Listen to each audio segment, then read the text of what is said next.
Let's cover this week's headlines. So this is from Yahoo News. I think we are through with Hurricane Ida. It caused tons of damage. I think $95 billion in damage. There are millions of people still without power.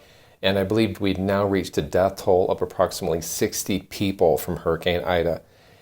News media outlets are reporting that among those 60 people that died, 96% of them were unvaccinated. Now, this is from NBC News. There are 29 students from Sacramento, California that are stuck in Afghanistan. When the teacher was asked why they were in Afghanistan in the first place, he said that he had contacted a high-security federal prison and they were closed for the summer. So this is coming from The Hill. The State Department is voicing their concern over the all-male government of the Taliban. So I guess up to this point, the Taliban has been pretty secretive about their belief system and how they believe men should be in charge of everything. So anyway, now that we put them in charge of everything, they've come out and said, hey, we just want men in charge of everything. And now the State Department is trying to address that. It's nice to see, though, that the State Department has their priorities straight. Let's first try to change the Taliban and their belief system.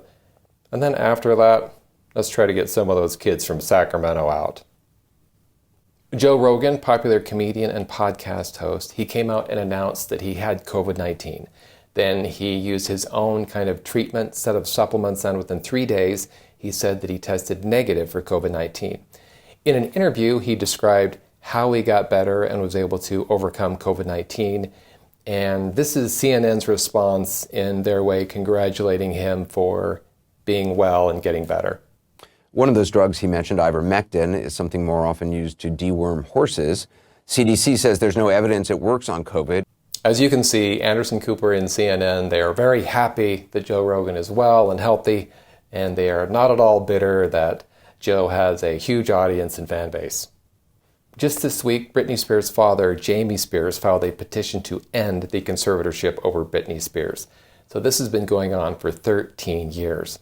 And when they asked him why now, he said that he just wanted Britney to stop posting topless photos on Instagram.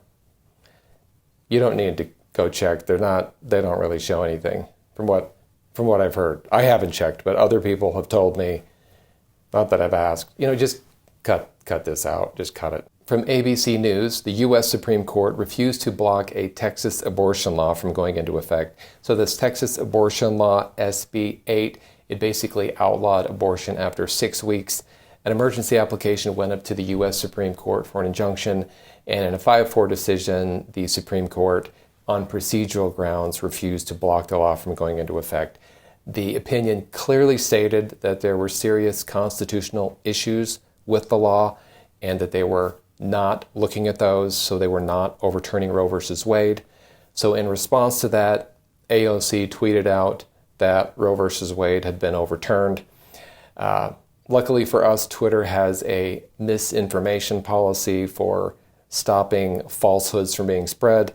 And based on that, they did nothing to her tweet, even though it was legally wrong and factually wrong. From ABC News, just this week they took down the statue of Robert E. Lee in Richmond, Virginia, the former capital of the Confederacy. The statue came in at 12 tons, and I believe it was 21 feet tall. So they took that down just earlier this week. One question I have, when are they going to take these puppies down? I hope soon. And in the trial of the Theranos founder Elizabeth Holmes, the judge there dismissed a number of people from the jury pool based on the fact that they were unvaccinated. So the next time you're called up for jury duty, you might want to remember that. All right, thanks for watching. We'll see you next time.